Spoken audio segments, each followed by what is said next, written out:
Boa noite a todos. São 7h04, né? Vamos seguir aqui o nosso horário. A gente agradece a presença de cada um de vocês aqui que estão conosco. Vou só dar a explicação de como a gente pensa fazer aqui a nossa conversa hoje, né? Primeiramente, a gente pede que vocês tirem o som, por favor, para que a gente possa, quando for, vai ter os momentos, a ideia é o seguinte, não será uma palestra, será um bate-papo, onde as pessoas terão possibilidades de dialogarem conosco.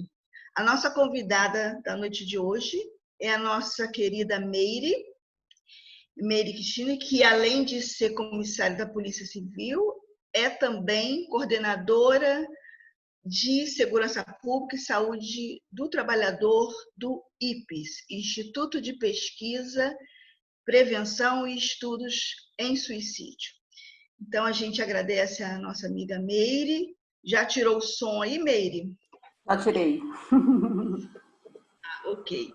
E a nossa conversa vai ser informal, apesar de conversarmos de assuntos tão sérios, né, que é a saúde do trabalhador de segurança pública, mas pensamos em dividir, primeiramente, a gente vai trazer um tópico mais genérico da Política Nacional de Saúde do Trabalhador, e depois a gente vai entrar no tema específico, que é da segurança pública.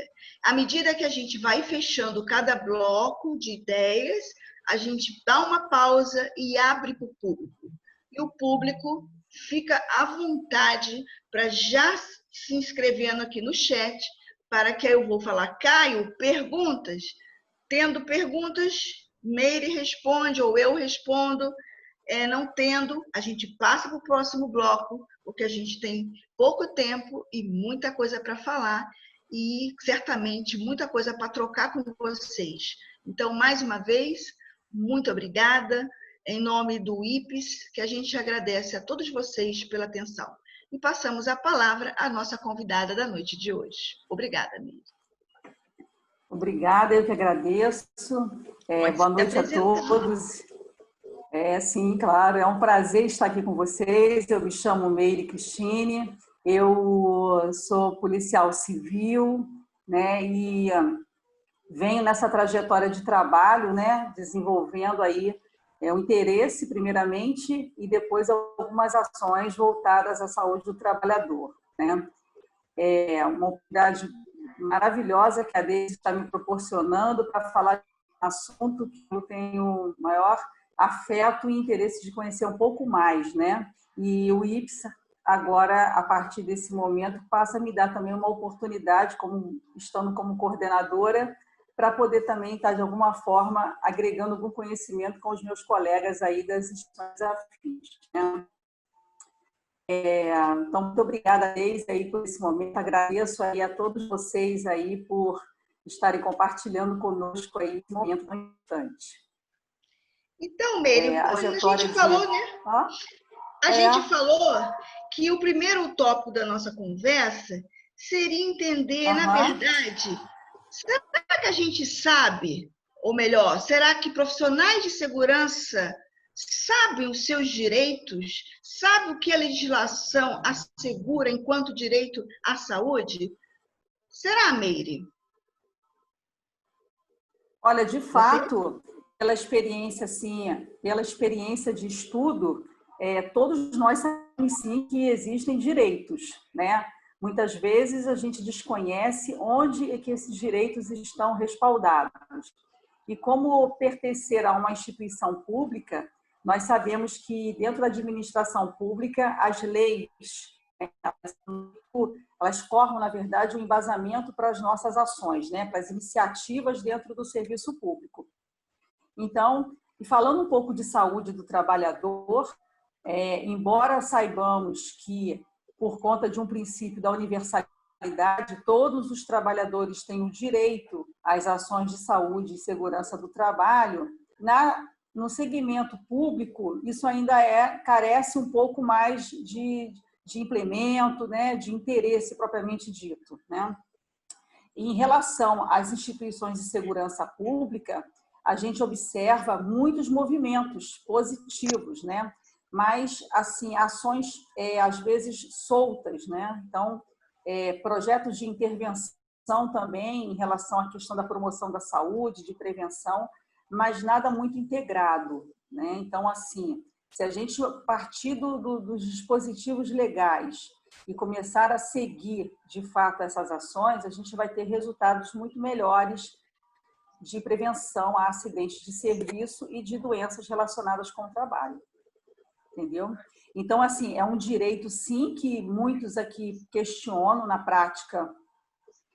A própria situação que vivemos hoje da utilização de equipamentos de proteção individual em decorrência de ambientes, né, que torna suscetíveis à insalubridade, as pessoas começam a questionar o porquê que não tem, de repente, um olhar melhor, mais técnico, voltado para essa proteção, né? E em relação aos ambientes naturais de trabalho, né, em todas as instituições de segurança pública, as políticas de saúde do trabalhador estão sempre focando na prevenção. Então, não é esperar o trabalhador adoecer, como a gente observa em muitos trabalhos acadêmicos, né? Muita referência ainda de pesquisas científicas falando sobre o adoecimento. Então, por quê? Porque carece de medidas de prevenção, né? É sinal de que as ações de saúde do trabalhador realmente elas não estão sendo efetivadas. Entende? Eu acho que é uma... Eu mesma, por si só, tive vivências no meu início de trabalho, né, de situações muito delicadas, né? Trabalhei na área da perícia e uma área, né, que tem aí uma grande importância de atenção devido ao próprio impacto de uma atividade sensível, lidando com morte, com lesões, com violência, enfim. A gente sabe como é importante o profissional também estar preparado emocionalmente para acompanhar, de fato, essas atividades, né? E dos malefícios, às vezes, que os ambientes que lidam com armamentos, né, com situações de risco, como é o caso de muitas das instituições de segurança pública, né, a questão mesmo do próprio ambiente que lida com produtos químicos, com material em estado de putrefação, no caso da parte de medicina legal. Enfim, são vários ambientes dentro dos segmentos de segurança que precisam, sim, de ações pontuais para que essa proteção à saúde do trabalhador, né, do agente de segurança pública, seja realmente efetivada. Entendi. Não sei se deu para compreender, né, que é o contexto, né? Eu fiquei curiosa, né? A gente que estuda esse tema, quando vai analisar a política de saúde, a política nacional, né, de segurança e saúde no trabalho, que é uma política super recente. Quais são, Meire, assim, as ações que a atual legislação ela já prevê para o trabalhador de segurança? Você poderia contar um pouquinho para a gente? Sim, claro. Esse guarda-chuva de leis que nós possuímos, né? Ele parte de uma trajetória aí, né? De uma grande assim transformação de atitudes relacionadas com essa proteção do trabalhador. Isso já remonta já de muitos anos, né? Mas nós conseguimos ter situações mais bem efetivas a partir da Constituição Federal, né? Então, a partir da Constituição Federal, que já traz o amparo à saúde, né, que é o maior bem tutelado, né, ela começa a despertar também outros dispositivos legais de amparo a esses trabalhadores. Então, na sequência, a gente tem também a lei orgânica, né, do sistema de saúde, que é do SUS. A gente também tem aí, no caso dessa política nacional da segurança e saúde do trabalhador. né? Com a política, ela tornou mais vivo o princípio da universalidade. Então, o que já havia sido dito lá na Constituição e também na Lei Orgânica de Saúde, de que todos os trabalhadores, indistintamente, inclusive os servidores públicos, devem ser, sim, amparados por essa proteção, né? E aí a gente percebe o seguinte, que na iniciativa privada, porque nós temos aí medidas compulsórias, obrigatórias, né, pelo ente, o ente da entidade privada de cumprir, porque senão sofre sanções, né? A gente vê que essas ações são mais concisas, né? Ao diferente do serviço público, que a gente deixa realmente essa grande lacuna, né, sendo observada aí por conta realmente de uma falta de cumprimento legal, né? E é o que nos surpreende, que a administração pública, como os colegas aqui presentes, amigos presentes que são da área pública, temos o princípio da legalidade como sendo basilar. Então, a gente faz aquilo que está na lei. E por que não a gente não cumpre a lei que abarca a questão da segurança e saúde do trabalhador? Entendeu? É uma dissonância aí, né? É uma dissonância que a gente sabe... Desculpa, Meire, você termina seu raciocínio. Pode. Não, pode falar, pode falar. Não, porque quando a gente pensa, né, que a gente tem uma lei, né, nacional, nós não estamos falando aqui de Rio de Janeiro, nós estamos falando a nível de nação, que garante esse trabalhador, principalmente sabendo que o profissional de segurança pública é o profissional que está sob o risco o tempo inteiro. Então, a sua saúde está em risco, física e mental. E existe um aparato legal. Se é um aparato legal, o que falta para implementar? Eu, como pesquisadora, parto da hipótese de que falta-se vontade política. Mas, às vezes, não é nem só isso, porque as instituições públicas existem outras entraves que a gente, entendendo o funcionamento, vê uma delas é cultura organizacional, outra é a estrutura da organização, que é altamente burocrática. Então, assim, e como fazer para mudar esse cenário? Como é que a gente pode, diante de uma realidade que nós já avançamos no que é no ponto de vista normativo, né? O que a Meire está trazendo é uma boa notícia para nós. Mas o que falta para a gente fazer? Eu, como pesquisadora, como todos os outros da Fiocruz, já estudamos o sofrimento psíquico do profissional de segurança pública. Sabemos por que esse profissional sabemos quais são os gargalos desse processo de adoecimento. E como intervir? Como fazer com que isso torne um regulamento dentro da instituição, entrar na rotina organizacional das instituições? Eu abro isso para o debate, né? Para que a gente possa falar além da nossa convidada, né? É uma ótima colocação. Na verdade, ela vem sendo questionada aí por todos esses segmentos da segurança pública. Em 2012, eu fui conhecer um modelo implementado lá no estado de Goiás, que o estado de Goiás ele é pioneiro no programa de saúde do trabalhador servidor público.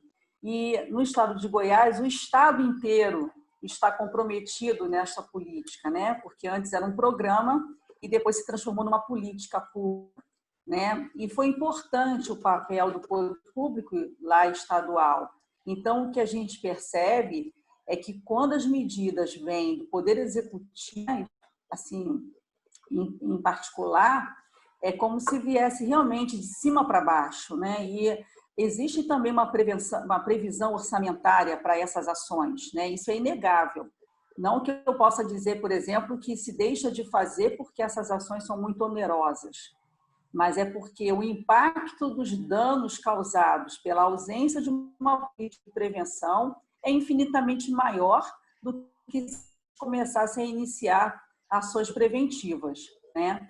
Então, perceber o impacto, por exemplo, que quando a gente quando mexe no bolso, talvez a gente comece, então, a sair em novas atitudes, né? É mais ou menos nesse segmento. Mas, além de tudo isso, o interesse de poder cuidar desse servidor que está na ponta, executando o seu trabalho, né, a sua atribuição por investidura do cargo, né, é um olhar realmente muito sensível, né? E em alguns lugares do Brasil a gente percebe que falta esse olhar sensível depois desse olhar de cumprimento legal, porque somos uma administração pública e cumprir a lei é nosso dever, né? Então, existe sim aí uma grande uma distorção nesses atos, né? Nesses atos públicos, né? Eu até diria que nós não precisamos de mais leis, a gente precisa de atitudes, né? E é o que vem sendo feito em cada instituição. Se a gente começar a fazer um levantamento nas instituições de segurança pública, cada uma delas possui suas ações, né, de acordo, sim, com a evidência de situações muito alinhadas à questão da saúde do trabalhador, né? Mas a gente precisa de muito mais, né? O corpo técnico, por exemplo, para lidar com esse segmento dentro da saúde pública, precisa de especialistas, né? Então, nem todas as instituições de segurança pública possuem um corpo de especialistas aí na área de medicina do trabalho, engenharia do trabalho, técnico de segurança do trabalho, enfim. Mas precisamos de atitudes, né? E por não termos também uma fiscalização, porque se a gente parar para pensar, quem é que vai nos fiscalizar por não estarmos cumprindo as leis, né? Antigamente, quando eu provocava aí alguns setores, diziam para mim o seguinte: nós temos que respeitar o princípio da unicidade. O Estado não vai punir ele próprio, né? O Estado não vai se fiscalizar. Também é mais uma dissonância aí dentro desse contexto. Então, eu acho que a falta de conhecimento nessa área, para mim, é um ponto que influencia muito essa falta de atitude, né? Precisamos levar essas ações a quem realmente pode decidir efetivamente esses programas e essas políticas públicas, né? E é justamente o que a gente vem fazendo, né? Vem tentando buscar aí nesse caminho, porque o fato é importante, sempre a gente salientar o risco inerente às atividades de segurança pública são notórios, mas nem por isso eu, como policial, eu não escolhi sofrer um risco omisso na minha atitude, na minha atividade. É a mesma coisa o eletricista, o minerador, eles têm um amparo dentro das normas regulamentadoras, mas o profissional de segurança pública carece de uma ação para eles, né? Para esse segmento de profissionais. Não é porque eu preciso estar achando que estou numa atividade de risco que não posso ter, então, uma política que me proteja, que possa, então, mitigar esse risco na minha vida, né? Na proteção da minha vida. Eu quero desenvolver a minha atividade, mas quero desenvolver com proteção. Mais ou menos isso, né? Agora, Meire, para botar mais lenha na fogueira aqui, eu vou trazer uma experiência que eu tive de trabalho de campo, né? Eu falo do lado daquele que pesquisa, né? Então, assim, e tenho a minha percepção, claro, como cidadã, mas tenho a percepção do que eu constatei fazendo a experiência de campo. E uma vez, eu estando numa unidade de polícia pacificadora, na própria coordenação de polícia pacificadora, eu percebi que muitas das contradições que você apresentou estavam pautadas numa ausência de uma combinação de dois fatores. O primeiro, todo mundo sabe que sua tropa está doente, que seu efetivo está doente, e o que adoece e o que não adoece. As pessoas sabem o que está acontecendo. Sabem ou intuitivamente ouviram falar. Pelo menos isso estava no discurso, numa reunião apenas com gestores. Mas o que me chamou a atenção?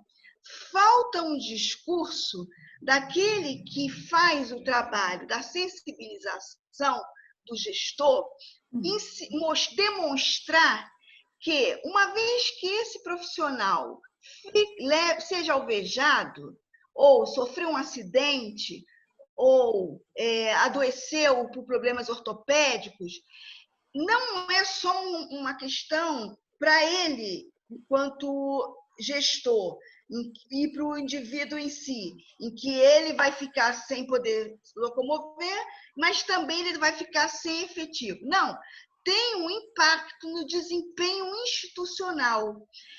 Essas duas dimensões precisam ser trazidas e demonstradas para esse gestor. Não é apenas uma política de bater metas. Metas são importantes, mas precisa de condições para essas metas. E conversando com esses gestores, quando eu mostrei o quanto se gastava para manter um profissional no próprio hospital geral da polícia, né? Por questões ortopédicos, né? Porque são onde o orçamento está mais direcionado, ou agora por problemas de saúde mental, não se trata apenas de uma questão individual, se trata de uma questão institucional, porque a instituição gasta 3 vezes mais. O Estado investe mais, além de perder aquele profissional. E isso passa por uma política de valorização do profissional. Mas, antes de tudo, para o gestor, ele precisa entender que isso também é medir desempenho. E parece que medir desempenho dentro de políticas como, por exemplo, não sei se vocês lembram da política do Faroeste Caboclo, em 95. Essa política foi uma política que, na minha opinião, eu peço licença para dizer burra no sentido de inoperante. Por quê? Porque, ao mesmo tempo que o policial batia a meta, tá? Por matar mais, aí o gestor desconhece que as estatísticas de suicídio também aumentaram muito. Então, o que eu estou vendo? Que existe uma correlação entre você adotar políticas que aparentemente é para o quê? Dar retorno à sociedade, ou seja, eliminar aquele que deixa a segurança pública em xeque, né? Vulnerável. Por outro lado, você torna o seu efetivo ainda mais vulnerável. Mas, conversando com esses comandantes, eles desconheciam a taxa de suicídio de 95, porque talvez não era uma questão que estava em evidência. Hoje já existem, sim, comitês dentro da Organização Policial do Rio de Janeiro. Eu estou falando de Rio de Janeiro, tá, gente? Eu não sei como é nos estados de vocês.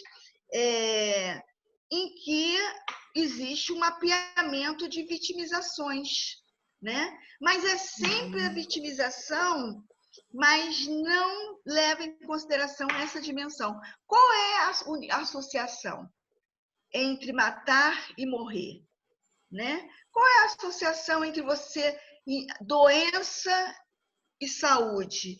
E qual a relação de tudo isso com uma política de investimento, uma política de desempenho institucional? Porque os gestores têm que bater meta, mas é preciso rever esses indicadores. Então, isso me questiona. Quando eu ouço você falando das leis, você colocando muito bem desses entraves institucionais, né? Porque não há uma fiscalização, tudo isso também sim, eu acredito que isso faz parte do cálculo, mas eu acho que também falta um desconhecimento da implicação de não aplicar a lei. Enfim, isso é uma hipótese, eu não sei como responder. Sim. O que vocês acham? Sim, nesse contexto aí eu não tenho dúvida, porque em algum lugar aí que eu tenha apresentado uma vez um trabalho, e alguém me disse assim, nossa, mas isso é uma política muito onerosa e isso é um tiro no pé, né? Mas em que sentido isso pode ter sido visto como um tiro no pé? No momento em que a gente implementa uma ação, né, para começar a montar um diagnóstico, é claro que a gente vai trazer aí evidências que há muito se ficava lá escondidas, né? E quando a gente começa a enxergar esse cenário, que pode ser um cenário, de repente, de adoecimento crônico, como resolver, né? Como você colocar, por exemplo, profissionais para a linha de frente, para atuar nos trabalhos adoecido, né? Isso, com certeza, vai trazer também um impacto de alguma forma, né? Mas o importante é nós iniciarmos. Você falou uma coisa de valorização profissional, valorização desse trabalhador, né? E muito mais de poder valorizar a vida dele, porque esse trabalhador ele não está limitado somente às horas que ele realiza o seu trabalho, mas ele tem também a sua vida familiar. Ele fez a sua escolha dentro do segmento da segurança pública e não pode ser penalizado por uma falta de olhar à sua saúde, né? O profissional, ele vai realizar o seu trabalho porque ele tem lá o compromisso legal para essa realização, mas ele também tem que realizar com segurança, né? A gente, em algumas dessas buscas também de conhecimento, eu deparei às vezes com alguns colegas policiais dizendo que a arma era um EPI, né? Então, o policial, muitas vezes também desconhecendo a sua proteção, o que vem a ser protegido, ele pode dizer que a arma é um equipamento de proteção individual, né? Então, de onde vai sair exatamente esse conhecimento para que ele efetivamente possa ter o autocuidado? Porque não é só a gente esperar da instituição uma resposta que venha cuidar da minha saúde ou que venha promover para mim projetos de intervenção para poder atenuar aí os impactos. Mas eu preciso ter conhecimento para me cuidar, mesmo cuidar da minha saúde. Então, é uma mistura de questões, né? Que a gente parte da falta de conhecimento, e a falta de conhecimento também não se limita somente porque eu não conheço, deixo de fazer. Nós já havíamos dito que se está na lei, eu não posso ignorar que aquele contido naquele dispositivo não exista, porque eu não quero conhecer, eu tenho obrigação de conhecer, é diferente, né? Eu tenho que, as minhas atitudes, com certeza, se estão na lei, elas são muito mais amparadas, né? E o fato de eu não cumprir, estou deixando de fazer, né? E alguém, em algum momento aí, acaba realmente, infelizmente, pagando com adoecimento, pagando com a sua própria vida, né?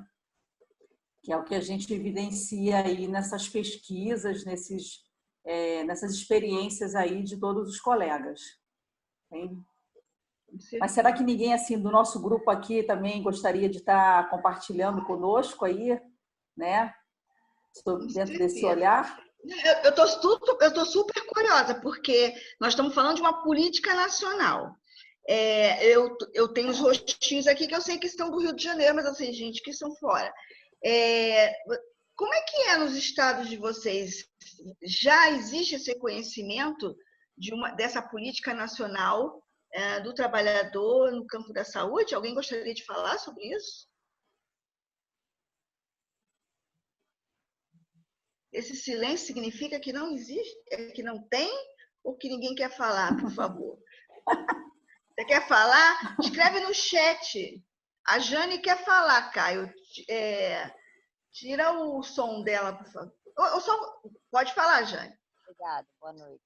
Na verdade, primeiramente, se apresenta, Jane, de onde você é? Falar. Meu nome é Rejane, conheço a Meire há algum tempo já, e eu botei Jane aqui porque os meus filhos mexem no meu celular.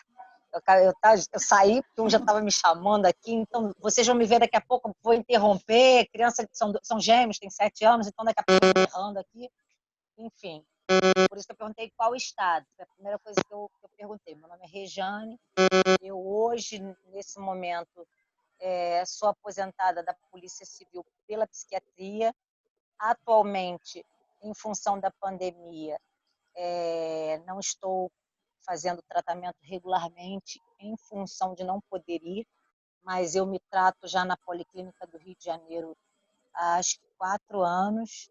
Eu tenho, além de outras situações de doença mental, mesmo olhando para mim, parecendo que eu não tenho, porque para mim foi muito difícil aceitar, e ouvindo vocês falando, eu sou relativamente jovem, vamos dizer assim. Eu sou uma mulher ativa, eu tenho 48 anos, mas eu sou uma mulher que fiz prova para a polícia para ser policial e não para sair da polícia doente. Então, foram primeiramente um sofrimento. Eu tenho síndrome, além de outras situações que eu sofro até hoje. Para começo de conversa, para resumir, quando eu entrei na policlínica, eu já estava numa fase dificílima e eu não aceitava que estava doente. Já tinha sido readaptada, já tinha feito, já estava com alguns problemas com a família, com os meus filhos, e não aceitava. Primeiro porque você acaba, não só você, mas os seus colegas, não por mal, mas eles acabam apresentando a você que você dizer que não está bem é fraqueza. Então, eu não aceitava, naquele momento, como policial, estar doente psicologicamente. Então, demorou muito para eu aceitar. No começo do meu tratamento, eu comecei só 4, 5 anos atrás, na policlínica, depois de muito lutar contra. Primeiro, tomei muito remédio para dormir, muito. Foram muitos anos tomando remédio só para dormir. Depois, vários sofrimentos físicos, que vontade de me matar, já tentei suicídio algumas vezes. Não gosto muito de falar de algumas coisas, mas outras eu posso falar em função já do tratamento e eu não ter, como é que eu vou te dizer? Eu entender que isso não é uma vergonha, e sim uma necessidade. E em alguns momentos, com alguns, não são todos, por favor, não entendam todos. Alguns gestores, quando você falava, para de frescura, isso é coisa de mulher. Não é coisa de mulher, não é coisa de homem, não é uma situação em que você escolheu. Pelo menos aí a minha luta estava aí, eu não escolhi ficar doente. Então eu busquei muito antes de me aposentar outros subterfúgios, outras possibilidades. Então, quando eu comecei o tratamento, já estava num grave momento de ir para o hospital e achando que estava morrendo, infartando, e a médica falou, você não tem nada, você tem que se tratar psicologicamente. E eu não aceitei, e continuei trabalhando, e mesmo assim com arma, com tudo, até que cheguei a uma conclusão, depois de muita luta, que eu precisava procurar um psicólogo. E essa psicóloga, que é a que eu me trato até hoje, e a minha psiquiatra, para começo, eu tomava 8 remédios por dia. Um para dormir, um para acordar, um para ficar calma, um para não matar ninguém, e um para não me matar, e entre outros, para não agredir ninguém. Então, para alguns gestores, isso era tudo uma bobagem. Para outros, entendimentos. Então, eu mudei de delegacias, inclusive para poder trabalhar com pessoas que pudessem me entender. Então, o que vocês estão falando realmente tem a ver com gerir, tem a ver com entender, porque nós sabemos que em tudo que é lugar, em todos os lugares, só para eu dizer o que eu tenho, que foi descoberto depois de, ele sabe, mas isso só foi descoberto depois de muita terapia, não foi de uma hora para outra. Eu tenho, além de outros problemas, eu tenho síndrome de burnout e tenho uma depressão e uma crise de ansiedade, que eu, inclusive, faz 3 meses, fui parar no hospital por causa dessa pandemia. Eu comecei a ter falta de ar, achar que ia morrer, e não tinha nada. É só toda em função da minha doença. E hoje, depois de... Isso não foi de uma hora para outra, claro que não. Mas o meu tratamento já tenho 4 anos, aproximadamente 4 ou 5 anos que eu faço tratamento, lá na Policlínica, acho que 4. De 1 ano e meio para cá, depois de 2 anos é que eu descobri que, além da depressão, além da ansiedade, além de outros problemas que eu tinha, eu tenho a síndrome de burnout. E a partir dali mudaram-se alguns remédios, mas mesmo assim eu sofro de uma ansiedade fortíssima. Eu tenho dias, hoje eu já não tenho mais aquela vontade de me matar todos os dias. Quando eu não tinha vontade de me matar, eu tinha vontade de matar alguém. Então, para um dos gestores que eu fui pedir uma ajuda, a resposta dele foi: se você não resolver o seu problema em 60 dias, vai para outra delegacia. Aqui você não trabalha. Então, ali eu me desesperei, fiquei nervosa mais ainda. Enfim, há toda uma questão de, vamos dizer assim, de gerir pessoas. Nós somos policiais. Sim, eu não sei como são nos outros estados, mas nós somos policiais. Posso dizer que sou policial, porque sou policial hoje de coração. E não lutei, briguei com a psicóloga e com a psiquiatra durante muito tempo para não me aposentar. Mas chegou uma hora que nem eu conseguia mais me manter em pé. Então, hoje, eu só estou em pé porque, inclusive, até agora, daqui a pouco vou sair correndo, que deve ter um bolo queimando daqui a pouco. É uma das situações em que eu me encontrei, que foi em fazer comida e me encontrei nos meus bolos. Mas é muito difícil, porque nós sabemos que existem pessoas que fazem, vamos dizer assim, de uma doença não existente para não trabalhar. E outras que estão muito doentes, mas não aceitam, que era o meu caso, justamente porque não queriam mostrar para outros colegas que eu era, e na verdade não sou, não, hoje não me considero assim, mas me considerava uma pessoa fraca. Eu sou policial, então eu não posso fraquejar, mas eu sou um ser humano. Então eu tenho realmente a necessidade de avaliar o que está acontecendo comigo. Se eu não tiver alguém para me segurar minha mão, como é que eu vou fazer? Nem os meus familiares me aguentavam mais.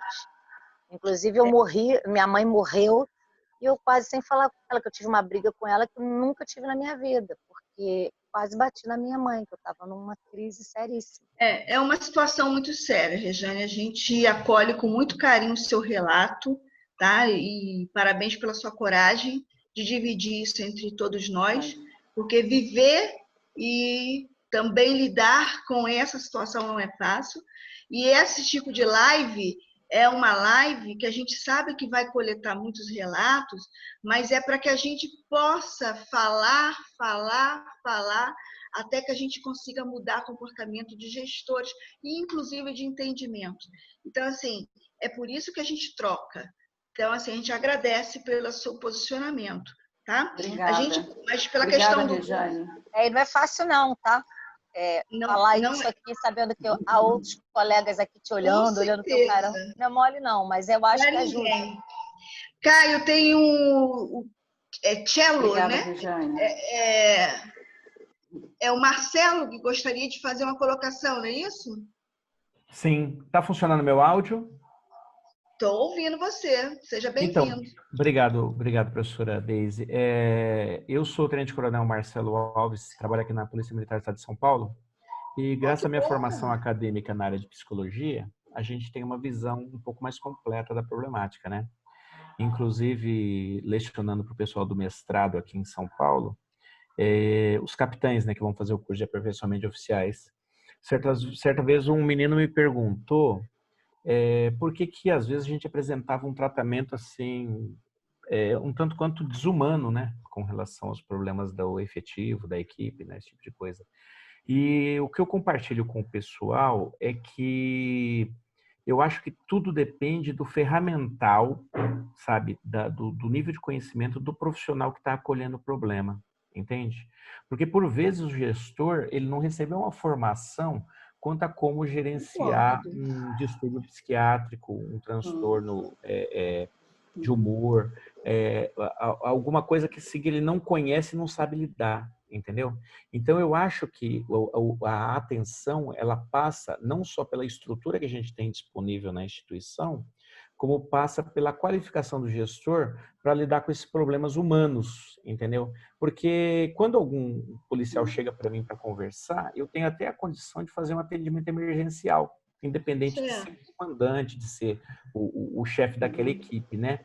E a gente olha que a pessoa está em depressão ou apresenta uma ideação suicida, a gente tem um certo ferramental para estar lidando com isso, diferente de alguém que ouve isso como sendo colega de farda, ou mesmo superior hierárquico, né?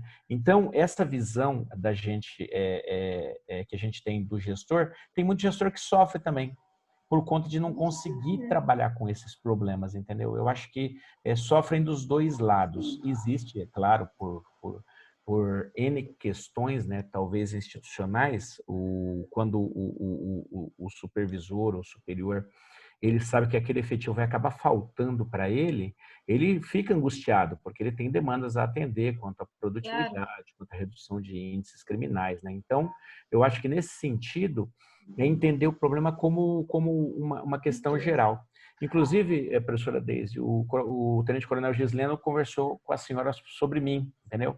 Eu que vou fazer um contato com a senhora a respeito da tese de doutorado aqui, que eu estou pesquisando a prevenção do suicídio na Polícia Militar Por isso o de São senhor está Paulo. aqui hoje, né? Já veio fazer uma ponte já, né? Já vim aproveitar. E eu assisti a outra live da senhora também, falando sobre suicídio. E como a pergunta foi aquela, se o pessoal conhece a legislação ainda é muito nova, essa legislação federal. Então, o pessoal conhece aquilo que eles têm disponível aqui, que são os núcleos de atenção psicossocial, né?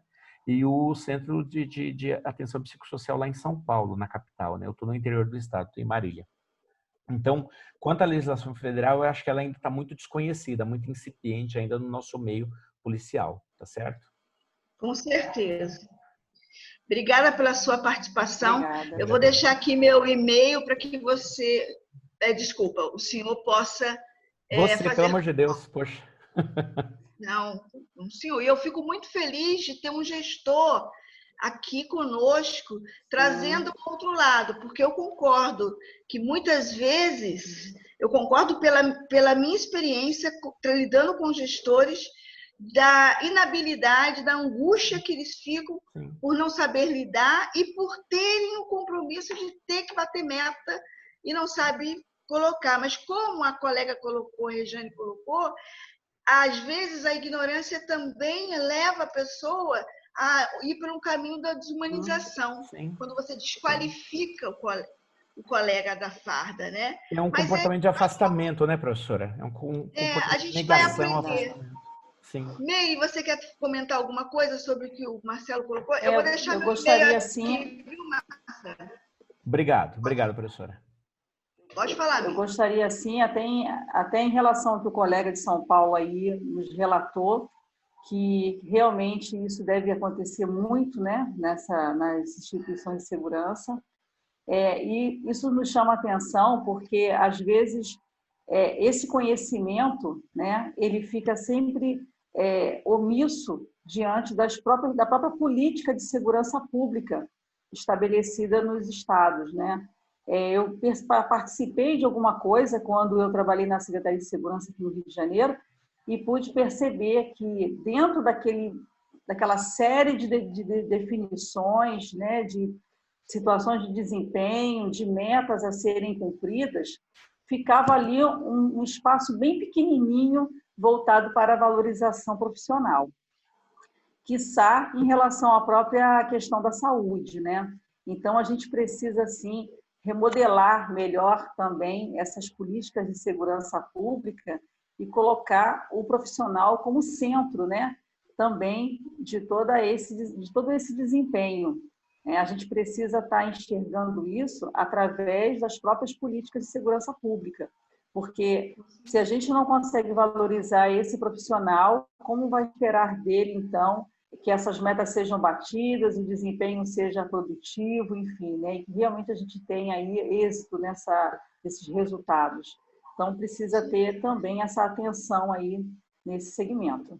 Sim. E é interessante, né, Meire, porque como o Fábio Domingos colocou, essa falta de conhecimento, esse desespero por não saber resolver e por pressões institucionais também, então, e também por falta de uma política, uma administração humanizada, muitas vezes na polícia, o policial que identifica que o outro está com um problema, o que o gestor faz? Ele manda o problema para outro. Isso é muito comum, né? Porque já que eu não sei resolver, eu passo. Eu dou um bico, eu transfiro, eu faço qualquer coisa para me livrar do problema. Exatamente. Eu trago um comentário assim muito rápido e agradeço também aí a participação da Regiane aí, uma colega e amiga também da Polícia Civil, né, de de poder estar trazendo exatamente as consequências, né, dessas lacunas que a gente percebe e enxerga que existe, né, na instituição, né? Existem muitas ações, muitos movimentos positivos, mas precisamos efetivamente mesmo de ter um programa, né, que seja reconhecido por toda essa cultura das organizações. Né? Então, Vamos a gente chegar ainda lá. continua A gente tendo já vai aí... falar sobre isso. Vamos chegar lá, vamos chegar. O Sebastião Ferreira diz que quer falar. Por favor, Caio, passa o som para ele, por favor. Ou senão, você mesmo, Sebastião, pode apertar aí o... Boa noite. Eu sou do Rio de Janeiro, sou psicólogo. E eu tenho um grupo terapêutico para atendimento a suicidas, tá? No Bom saber. Meu hall de pacientes, atendo policiais. Os policiais, eles, vou abrir detalhes aqui, mas muitos, não, e conversa também com policiais, muitos deles não comunicam aos comandantes o estado pelo qual eles estão passando. Eles têm medo de fazer essa comunicação e isso causar uma represália até durante o trabalho deles. Agora, conversando com uns também, eu fiz uma pergunta. Esse número de policiais que são mortos em serviço tem algum componente em que a pessoa vai para a rua querendo morrer? Alguns dizem que sim. Que alguns, quando estão em serviço, por eles não suportarem mais a situação que eles estão vivendo e não buscarem apoio, não se colocam diante das pessoas, muitos se colocam em risco e alguns podem estar perdendo a vida por causa disso. Com certeza. Obrigada, Sebastião, pela sua colaboração. Eu deixei aqui meu contato, se depois você quiser ser uma das clínicas credenciadas ao IPS, porque o IPS, não sei se o senhor conhece, é um instituto de pesquisa, mas também é um instituto voltado para a prevenção. Nós trabalhamos com ensino, pesquisa e ações. E hoje estamos construindo uma rede credenciada de profissionais que queiram colaborar conosco quando nas pesquisas e também agora com o serviço de acolhimento psicossocial em tempo de pandemia, tem aparecido relatos de pessoas que pensam em se matar e nós precisamos ampliar essa rede para poder encaminhar, né, ou apoiar, enfim. Fica o convite, tá? Meu contato está aqui no chat. Obrigada. Só uma colocação. O meu trabalho maior não é prevenção, é contingência, tá? São pessoas que já cometeram atos. É para atender. O senhor não atende? Atendo. É isso que eu estou falando. A gente precisa de profissionais que queiram fazer parte dessa rede para que, uma vez que eu faço a pesquisa, eu não digo para ele, obrigada, vou embora e levo o relato dele.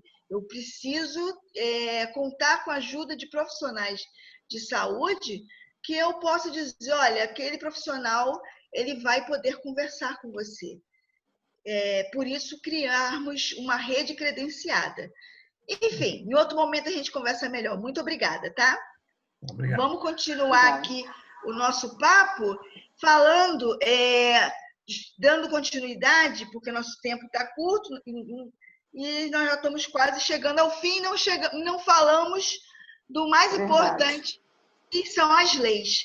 Meire, fala para a gente a novidade do Rio de Janeiro com a lei que foi uma proposta do Legislativo e que algumas instituições aqui no Rio de Janeiro já estão trabalhando no que tange à saúde do trabalhador. Pode falar. Em 2018, nós tivemos a Lei 7.883, que institui um programa de segurança e saúde do trabalhador para os agentes de segurança pública. Essa lei, na verdade, contempla toda a parte de capacitação de agentes voltados para esse segmento, mitigação dos riscos, né? Melhores condições de trabalho, adequações às condições de trabalho, a promoção de saúde, né? a prevenção de acidentes de serviço e também de doenças relacionadas com o trabalho. E no mesmo ano, essa lei foi regulamentada, né, no final do ano de 2018, inclusive através até de um decreto conjunto, porque nós estávamos sob a intervenção federal, a segurança pública, e desde aquele momento até os dias atuais, nós não temos a efetivação dessa lei, né? A Secretaria de Segurança foi extinta e, a partir desse momento, as demais instituições de segurança ficaram ainda sem saber de que forma poderiam buscar a efetividade dessas ações, né? Essa lei, na verdade, ela é uma demonstração aqui no Rio de Janeiro, porque eu sei que em outras federações existem muitas outras iniciativas, né? Mas aqui no nosso estado, ela realmente trouxe um olhar dentro dessa área que a gente já vem falando aí, né, há algum tempo, sobre a questão da saúde do trabalhador. Mas o que a gente percebe é que, como o próprio colega de São Paulo salientou, essa falta de conhecimento, né, sobre o assunto, inclusive faz com que as atitudes, né, as decisões relacionadas a esse dispositivo não sejam feitas, né? Então, é algo de se pensar no sentido que a gente precisa realmente estar focado nessas atitudes. E a outra lei, né, que é uma lei que é 8.591 de 2019, que fala também de programas de prevenção para violências autoprovocadas, né? A Deise até gostaria de falar um pouco mais aí sobre essa lei, né? Que também teve uma participação importante aqui do IPS, né? Nessa iniciativa, né? Inicialmente, ela contemplava o projeto de lei apenas para policiais civis e militares, e aí, com a nossa orientação, ela passou também a contemplar os demais agentes de segurança pública, né, das outras instituições, alinhados à lei de 1883. Né? Então, o que a gente percebe é que no Estado do Rio, através desses dois dispositivos, fica claro para nós que a política de saúde do trabalhador realmente precisa ser efetivada, né? Então, esbarra naquela questão, né, das atitudes. Eu não sei se aqui os colegas, como a Regiane falou, que é da Polícia Civil, nosso colega de São Paulo, outros colegas possam perceber também uma carência, né, dessas ações de saúde do trabalhador, né? E dentro desse contexto todo... Oi? Por gentileza, você poderia repetir... Ah, eu saí da imagem? Não, eu estou aqui. Não, você saiu da cadeira. Não, eu fui ligar aqui, que ia acabar a bateria. O seguinte, tá. A Fernanda Junqueira, mais o Alan Fernandes, pediu para você repetir o número da lei de 2018. Você poderia repetir, por favor? Ah, tá, claro. Eu vou colocar aqui no chat. Eu botei aqui do lado, mas fala do que se trata. Botei, mas repita, por favor, o número e do que se trata. Você poderia ler o título da lei. É só ler o título da lei. A Lei 7.883 de 2018, ela institui um programa de segurança e saúde do trabalhador, do agente de segurança pública, né? É um programa que engloba tanto as ações as questões de prevenção de acidentes de serviço e de doenças relacionadas com o trabalho, em decorrência da própria atividade de risco, né? Com isso, prevê também a mitigação desses riscos, né? Porque uma vez implementadas as ações de prevenção, a gente consegue atenuar o impacto da atividade na saúde, né? E também a questão das melhorias de condições de trabalho. Então, essa lei 7.883 é de 2018. Ela já é uma lei regulamentada, né? Porque a gente sabe que toda lei precisa de uma regulamentação. Então, ela foi regulamentada em um decreto 03, decreto estadual 03, decreto conjunto, que foi do governador em exercício naquele ano e com o interventor federal. mas que até hoje as instituições ainda não conseguiram, de fato, efetivamente alinhar ao seu teor, né? A Secretaria de Segurança Pública foi extinta, na verdade ela estava conduzindo todas essas questões e agora as instituições ficam até sem saber como começar aí essas ações, né? Mas, por outro lado, também não afasta que ela seja um guia de implementação, né, institucional. Obrigada, Meire. Fernanda, Obrigada. Fernanda Junqueira, eu vou só comentar a segunda lei de 2019, né, que instituiu a criação do programa de prevenção de violências autoprovocadas para todos os profissionais de segurança pública do Estado do Rio de Janeiro, e vou te pedir que você fale um pouquinho para a gente das ações que já foram realizadas no campo da saúde lá na sua cidade, tá bom?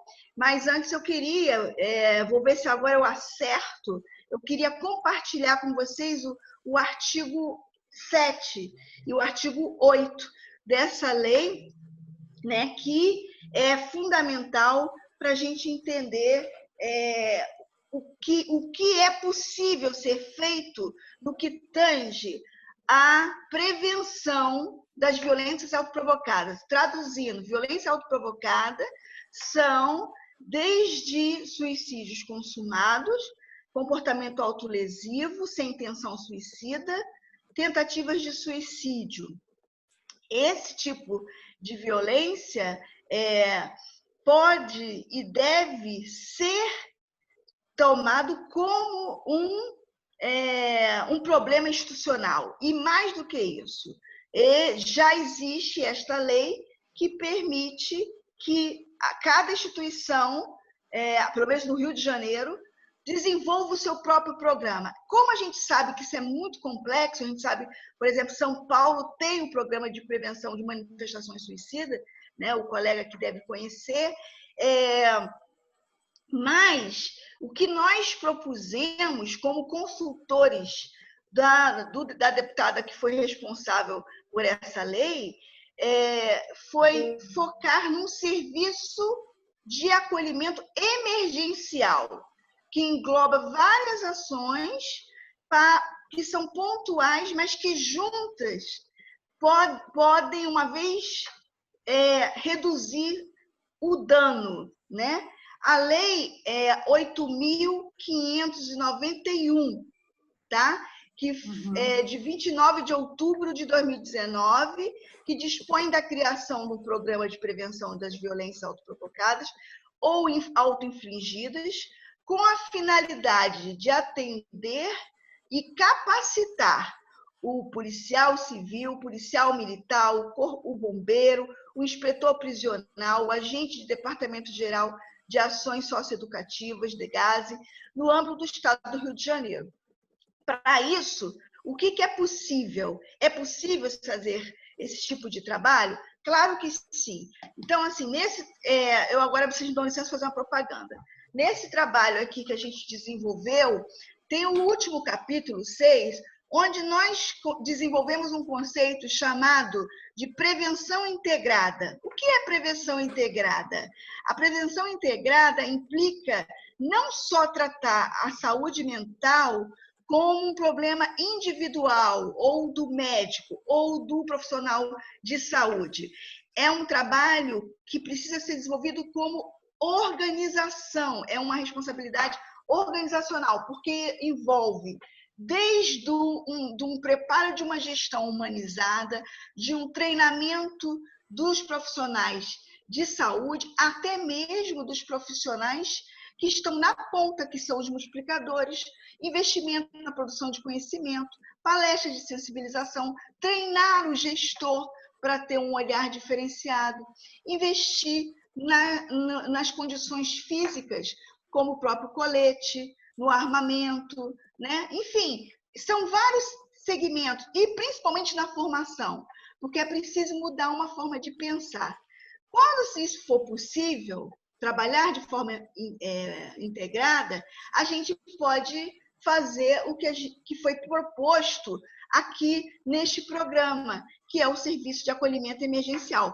Eu vou convidá-los para ler comigo, para que vocês possam ver o que está sendo proposto. Eu vou compartilhar. Me perdoem se eu errar aqui um pouquinho, mas quem já estudou comigo sabe que eu erro, mas depois eu acerto, tá? Rapidinho aqui. Vamos lá. Cadê a lei? Está aqui a lei. Compartilhei. Sim? Compartilhou. Sim. Graças a Deus, acertei, arrasei. Então, aqui, vamos lá. Então, vamos lá. O que está dizendo aqui, gente? Aqui eu vou subir um pouquinho, só para vocês me acompanharem. Eu até marquei de amarelo para dizer quais são as atribuições, né? Como é possível fazer esse acolhimento emergencial. Esse desenho de proposta não foi feito por mim, foi desenhado por colegas da própria Polícia Militar do Rio de Janeiro, que são oficiais da área de saúde e que aceitaram estudar comigo na UERJ e participar, serem minhas coautoras neste livro. E aí nós tivemos a honra de poder colaborar para pensar o primeiro programa de prevenção de manifestações de violência autoprovocada no Rio de Janeiro. E a gente botou como essencial construir esse serviço. Por quê? Esse serviço ele não vai tratar. Esse serviço ele vai fazer como eu posso dizer? Um rastreamento. Ele vai selecionar que, de fato, é um problema de saúde mental e o outro que é simplesmente uma conversa em que o assistente social pode estar resolvendo. Então, por exemplo, primeira coisa, construir um protocolo. A gente vê que dentro das instituições não tem um protocolo de atendimento dos casos de emergência psiquiátrica que envolvam o comportamento suicida. Capacitar profissionais de saúde. Isso agora, recentemente, a Polícia Militar do Rio vem fazendo já com as colegas que trabalharam com a gente, que são autoras também deste livro, né? Então, elas fizeram uma rodada de capacitação, mas a gente, um bom tempo, oferece isso nos nossos cursos. Realizar palestras, para que palestras? Para sensibilizar gestor, para sensibilizar colegas, porque quando a gente dá curso de multiplicadores, o que a gente ensina? Que você não precisa ser um psiquiatra, nem um psicólogo, para identificar um colega em sofrimento. Você precisa aprender a mudar a sua atitude, aprender a ter uma comunicação mais acolhedora, né? Uma escuta ativa. Enfim, são elementos, inclusive, ferramentas da comunicação assertiva, que é o tema do nosso curso de final de junho, e de uma live do dia 23 de junho, que vai falar das soft skills. O que são as soft skills? São as habilidades que nós precisamos desenvolver para tratar melhor o outro, para olhar para o outro com mais dignidade, para ouvir a história da Rejane e não falar assim, mas de novo a Rejane com esse assunto, para não ouvir a história de vários outros, dizer, eu não aguento mais ouvir esse tópico. Como que a gente aprende isso? Estudando, treinando, vivendo para aprender. Preparar profissionais, esse é um curso que a gente dá de formação de multiplicadores. Formar, capacitar profissionais para identificar situações de risco. Não é tão simples assim, identificar quais são os fatores de risco. Existe uma expertise que você pode, se você é interessada, você pode aprender. Articulando sempre com quem? O que já existe, a rede pública de saúde. Mas não funciona. Mas é o que temos. O SUS é a maior conquista que a política brasileira teve em termos de saúde pública, né? E, principalmente, gente, acompanhar visitas. Falta efetivo, não dá para fazer isso. Mas o programa prevê isso, porque a gente precisa acompanhar esses profissionais que têm seus familiares impactados. E, por último, a gente encerra pedindo, insistindo, dando palestras, dizendo da importância da realização da coleta sistemática de mortalidade, de morte violenta intencional, seja no policial civil, policial militar, do bombeiro, do inspetor prisional, do agente do Departamento de Ações Socioeducativas. Para quê? Para a gente mensurar o impacto. Será que esse serviço de acolhimento está fazendo direito ao trabalho? Será que ela está reduzindo os indicadores de violência? Porque se não avaliarmos, a gente não tem como chegar para o gestor e dizer para ele que a política serviu ou não serviu, que isso vai ter impacto no trabalho dele, principalmente na gestão dele. Então, assim, gente, existe a lei, como a Meire falou tão bem, a lei foi aprovada, a lei já foi reconhecida pelo governador do estado, falta também vontade política das instituições dentro da segurança pública para conhecer melhor a lei e tentar buscar mecanismos para implementar. Se não der para fazer o serviço completo, comece com um plano de prioridades, comece com a formação, que é conhecimento que vai fazer a diferença. Então, assim, eu falei com o Meire que eu queria a palavra para falar e dividir com vocês esses 2 artigos. Por quê? Porque o Poder Executivo, ele pode e deve celebrar convênios com instituições do Sistema Público de Saúde, né? Ele pode trabalhar em conjuntos, como, por exemplo, com o IPES. Vou dar a palavra para a nossa coordenadora de Segurança Pública, que é Meire, que acabou de fechar um convênio com a Secretaria de Polícia Civil, com uma ação simples, mas que eu tenho certeza que fará a diferença. Conta para a gente, Meire. Olha, o IPES, ele formulou uns cards, né? Uns cards que estão voltados para essa questão toda durante a pandemia, de saúde mental, de medidas que possam também mitigar aí o impacto da quarentena, né? De que forma esse agente de segurança pode estar se protegendo também, né? Nessa questão da infecção, né? Da disseminação do vírus. Então, o IPES elaborou esses cards, né? Voltados para esses profissionais, e nós estamos oferecendo os cards, né? Já passamos aí os e-mails para todas as secretarias de segurança do país, né? Para as instituições também do nosso estado, e a Polícia Civil nos brindou aí com uma parceria de utilizar os cards, né? Para serem divulgados internamente, né? E vamos personalizar esses cards para a Polícia Civil, usando as fotos daquela instituição e a logomarca também. É um sinal muito positivo, né? De proximidade aí também com esse nosso anseio de poder estar colaborando com essas medidas aí também de capacitação, de multiplicadores, né? O que eu enxergo realmente foi uma porta aberta aí para que a gente possa iniciar uma tratativa mais profunda, né? Em relação do que a gente pretende tanto, né? Pode parecer pouco, mas esse pouco nós estamos tentando há anos. Olha só, esse pouco nós estamos tentando há anos. Mas é do pouco que a gente faz o muito. Então, a gente queria agora, antes de encerrarmos, se alguém quiser compartilhar, se alguém quiser depois ter interesse de também levar para a sua instituição, personalizado, os cards. Para que serve o card? O card são quadros informativos de orientação, principalmente para o profissional no momento de pandemia. Mas, na verdade, o card é um sinal de cuidado. Eu, gestor, estou preocupada com você. E nós, instituições, organização sem fins lucrativos, estamos aqui para fazer nossa parte como sociedade civil. Então, fica aí o convite para quem quiser. Caio, pode, por gentileza, botar aqui para nós o e-mail da comunicação? Qualquer pessoa que tiver interesse, levar para a sua instituição, se faz um convênio, uma parceria conosco. E de outras coisas mais, como cursos. Demos vários cursos para a Polícia Civil, seja para profissional de saúde, seja para o profissional operacional. Fizemos lá em Brasília há pouco tempo.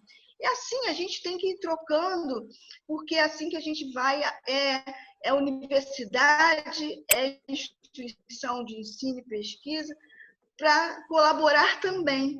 E vocês conosco, estando aqui, trocando, dividindo. Alguém gostaria de falar? Deixa eu ver. Professora, aqui é Cristiane, né? Como faço para levar o card para... Olha que coisa linda! Da PM do Maranhão, né? Olha, só escrever aqui.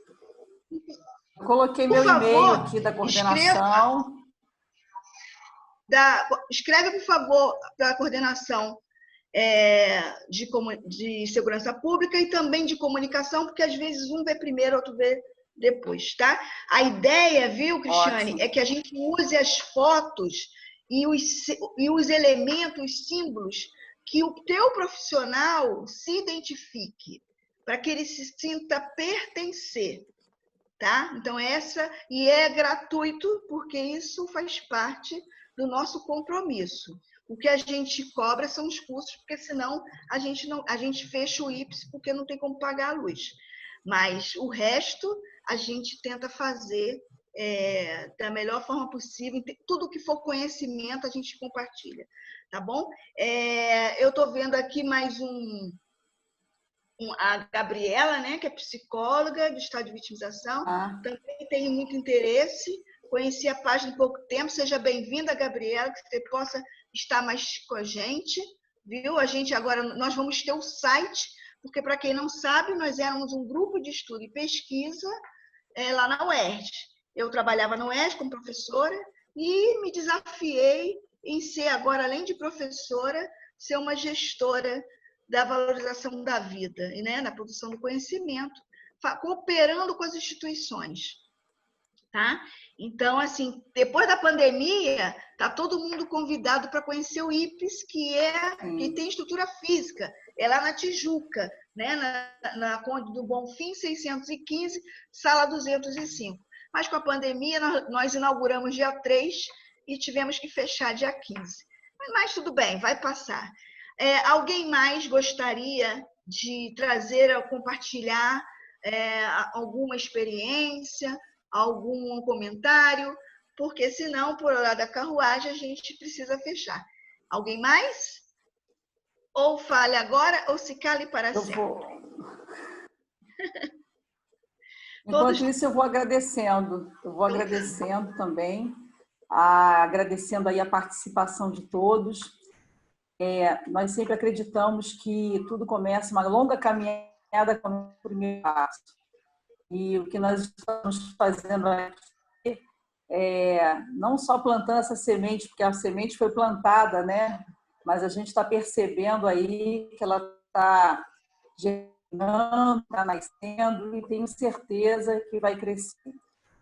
Nosso conhecimento todo na área, né? Ele mostra muito mais assim eficaz quando a gente consegue fazer a diferença na vida de pelo menos uma pessoa, né? Esse é o nosso intuito aí, de poder estar promovendo a saúde e valorizando a vida. E estou à disposição de vocês também, tanto na Polícia Civil, na Policlínica, né, que à frente da Coordenação de Segurança Pública, para a gente poder trocar ideia e estar levando isso lá para os nossos gestores, né?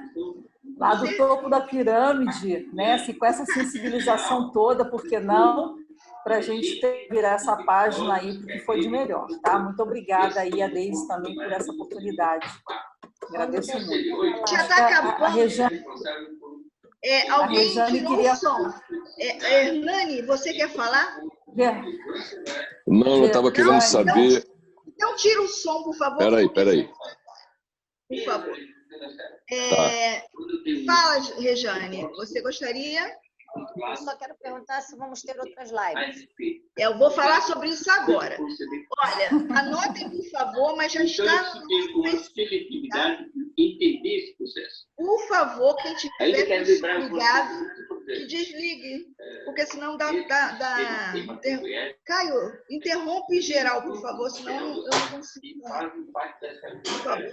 Bem...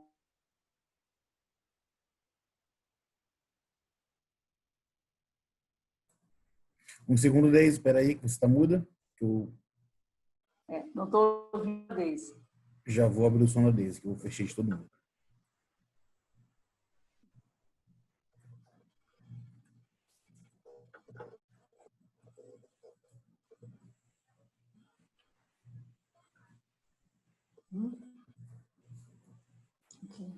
Jane.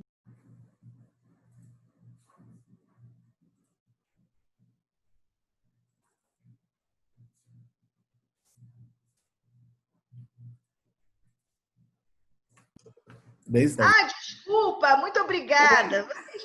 Vocês são ótimos. Obrigada, Raí. Obrigada, Rosana. Eu sou uma coisa ainda com esses. É porque é novo, gente.